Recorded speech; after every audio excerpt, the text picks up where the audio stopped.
वारीत आलं की माणूस सगळं विसरून जातो. प्रत्येक जण प्रत्येकाला फक्त एकच शब्द बोलतो, माऊली.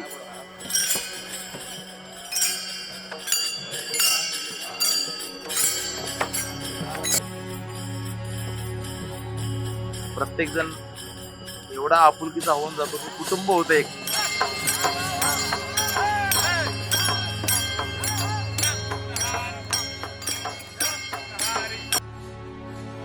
कोण कुठल्या गावचं आहे माहिती नसतं, कोण कुठल्या घरातला आहे, कोण कुठून आलाय काही माहिती नसतं. फक्त एक जिव्हाळा, एक प्रेम, एक प्रत्येक व्यक्ती सगळ्यांना एकत्र घेऊन माऊली माऊली माऊली माऊली माऊली.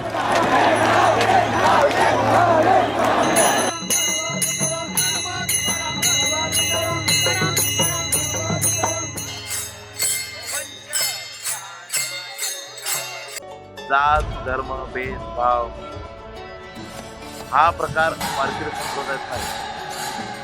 प्रत्येकाला एकच आस असते की कधी भगवान पांडुरंगाच्या चरणी नतमस्तक होतो.